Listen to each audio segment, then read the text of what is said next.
And today the idea is that I'm going to show you a very quick presentation of why peer-to-peer is good and KYC platforms are bad. So it will take me like 3-5 minutes to go through the presentation, and then I go into the real deal. We're going to do the transaction. I wonder if anyone has an account on Hodl Hodl with all the payment passwords to FA connected, because then you could buy off Bitcoin off me. If not, then I will just trade with myself. So I guess no one yet registered. Okay, no worries.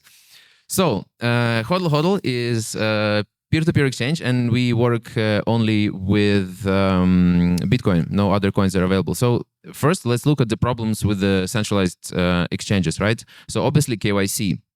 When you provide your personal information, your full name, home address, email, essentially this is the roadmap. You provide this information and eventually it gets leaked or hacked, and then it gets into the dark web and people can buy and sell, and essentially you'll get a knock on the door. And we see now in France there's a lot of cases when people are being attacked because information leaked about their stack, how much Bitcoin did they buy. So KYC puts people in a real danger. Also custody of funds, of course, we say that not your keys, not your coins. When you send money to a centralized exchange, they become the custodian. They can do whatever they want with this money, and they can freeze the account. You know, if you want to withdraw or send to someone, they can ask you more questions. Where are you sending? Why are you sending? And some transactions can be also frozen.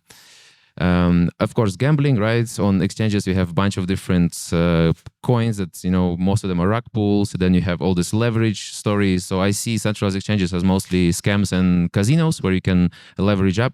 So don't do that. And it's gone. Fractional reserve. We know that FTX, right? You had their money there, and essentially when you buy Bitcoin on centralized exchanges, it's just the money on a screen, right? It's a money on a screen that might not be backed by anything. And we've seen this time and time again that people are just getting rugged. And now let's go to good things.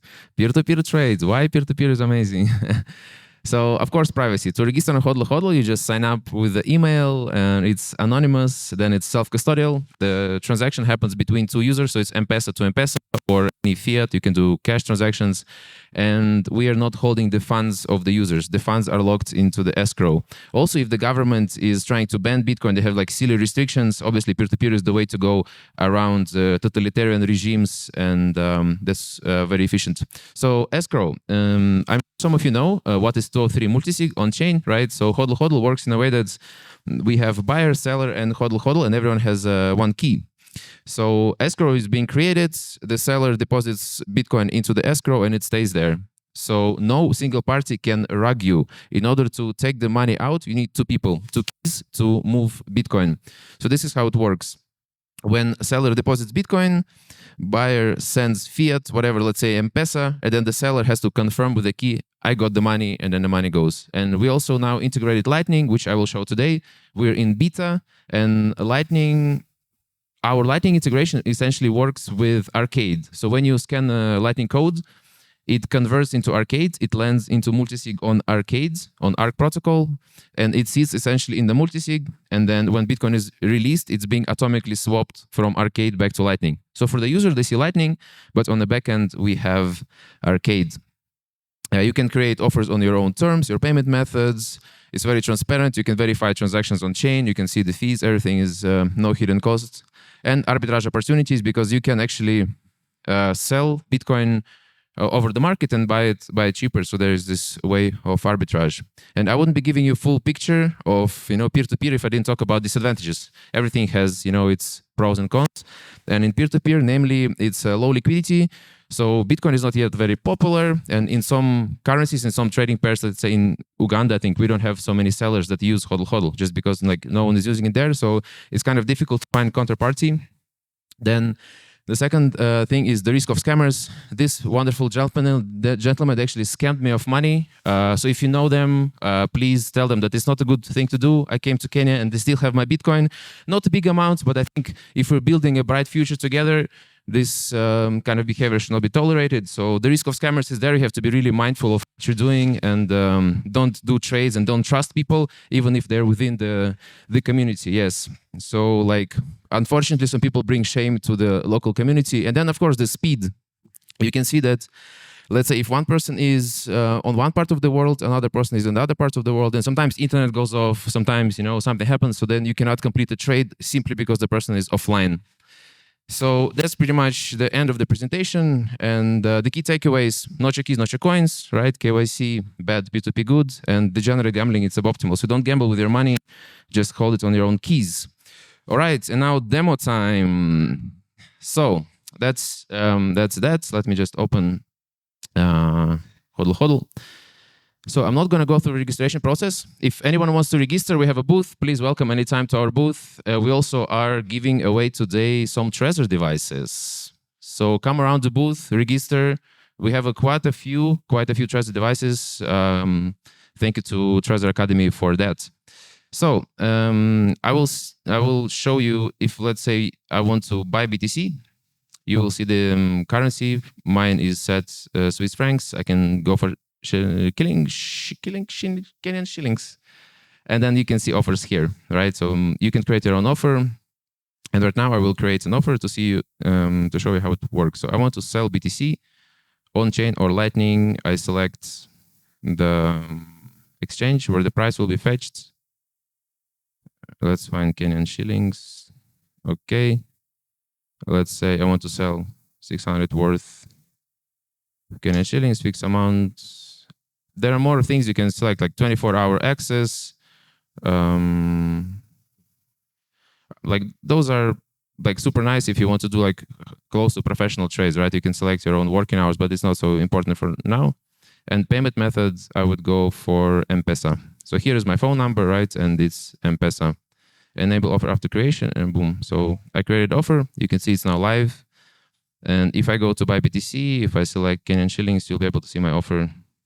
It's over here. So from what I understand, no one has the account, right? So no one has the account ready to trade. So I'll have to trade with myself. Yeah. Okay, cool. So over here, I have another account. I click buy BTC. And again, Kenyan shillings. I have VPN. This is why my currency is different. If you're in Kenya without VPN, you will go directly to Kenyan shillings. I select this offer and it tells me, yes, it's on Lightning. Yes, I get it. Don't show me again. I want to buy 600 M-Pesa. Everything is fine. So now the contract has started. I have the chat here. I can communicate in the chat and accept contract. So now I have to enter my payment password. And the payment password essentially is your, let's call it your private key, right? So this is the private key from one side. And let me just fill in the password.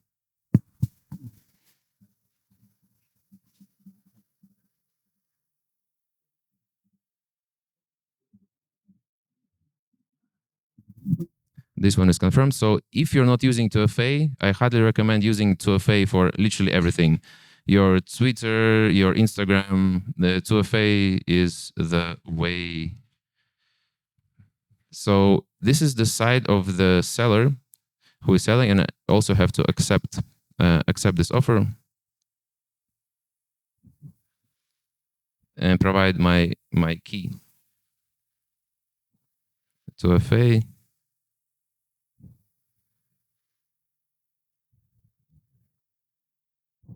Awesome. So we can see that Lightning address is being generated. I use my wallet to scan the invoice like this, send. So my wallet tells me that this is sending to Arcade because again, we're integrated with Bolt, right? So Lightning transaction is now being swapped into Arcade and it lands into the escrow of Arcade. And if I click here, I can see the Explorer address detail. This is ARC address, and you can see the amount. So it's a VTXO, right? We're talking about virtual transaction output. VTXO is already here. It takes a bit of time for this to appear. So on another account, who is the buyer, they will see the same. You will see the M-Pesa, very easy, and then you see the amount. So a buyer will open the M-Pesa app, transfer this amount, and then click I've sent the payment. And here it's to receive Lightning. I think I saved my address here. Copy. Yep, like that. I've sent the payment. So I confirm that I've sent the payment, and now on the side of the seller, I have to go and check if I indeed received the M-Pesa transfer. So obviously this is a dummy transaction, but when you get your 600 Kenyan shillings, you can say, okay, I want to release BTC. And then you enter your payment password and release.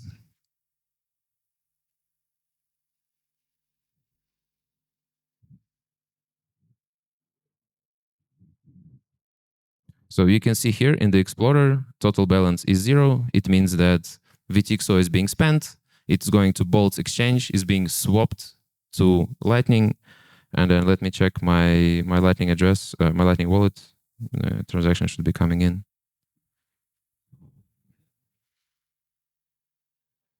Yes, payment received. Thank you. Woo! Amazing.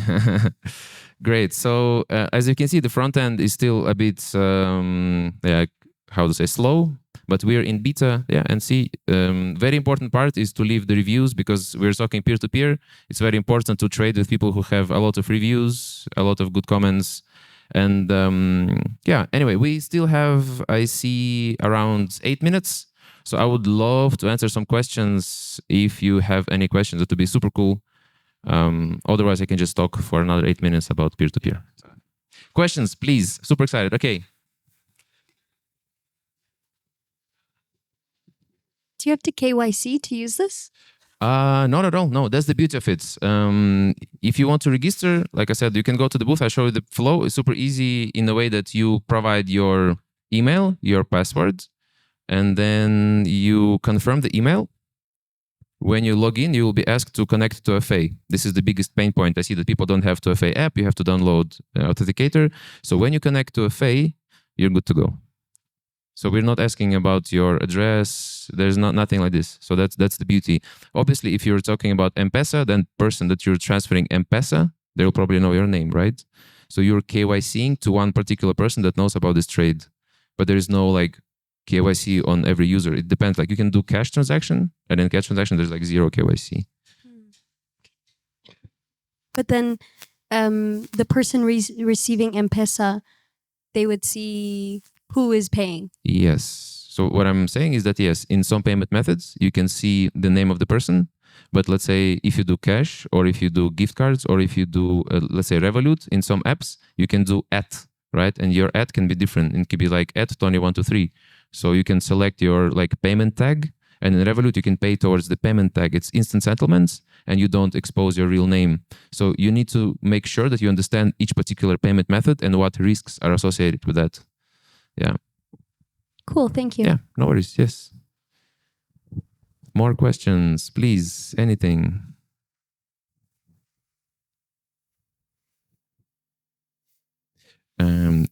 Yes.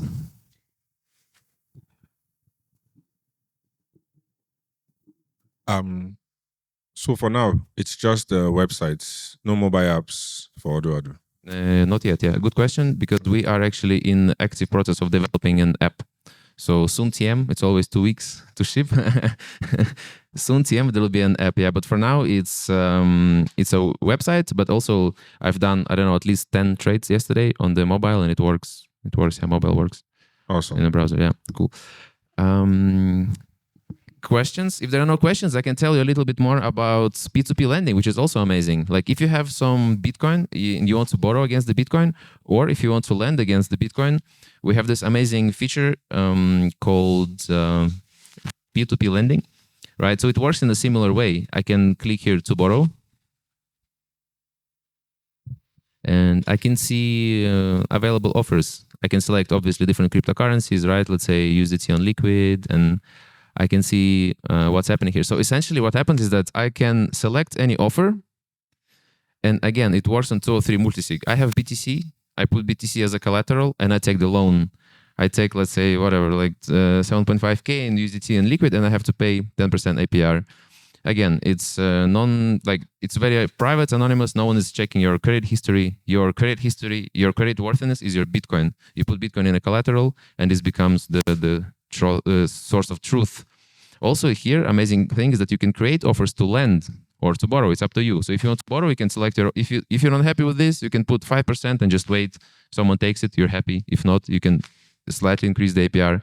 If you have stables, I want to lend stables, let's say at 10%. You create an offer, I want to lend stables at 10%. Boom. The person will take your offer, deposit Bitcoin, and then you send them like peer-to-peer from one stablecoin address to the other, right? And then they pay you back. And if they don't pay you back, Bitcoin is locked in the escrow, right? That's the beauty of it. If you don't get your money back, you start a dispute, admin comes, what happened? And be like, hey, I'm supposed to receive this amount on this address, super verifiable, right? This is the beauty of blockchain technology, right? You can see if the transaction happened or not.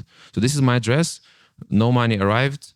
We can verify that, okay, cool. So then the Bitcoin from the collateral is being liquidated, right? You use 2 keys of the lender and the platform, and then you receive back the amount that you're supposed to get with interest rates in Bitcoin. So that's another very cool product, and if you want to know more about it, please visit us at the booth. I'm super excited to be here, super happy that you guys are here listening to peer-to-peer trades, and I guess if we have no more questions, we have another 3 minutes, I guess. Any questions? 5, 4, one more question. Okay. So for the lending, are you saying everybody lending money there are like normal users like you and I, as opposed to the maybe Odo admin lending to people? Yes. Here, anyone can start lending or borrowing. So you register, like I mentioned, like email to FA, and then you can go ahead and create your own offers. And it's all on chain. This is not Lightning, right? This is on chain. You can create your own currencies. There's like USDC, bunch of currencies here. Even like you can lend or borrow in gold. So yeah, it's like super inclusive, right? You don't have to have any lending license. In most of the countries, there's a certain limit that you can lend legally. Let's say in my country, 20k euros. You don't have to pay any taxes. You can lend to, then they pay you back, right?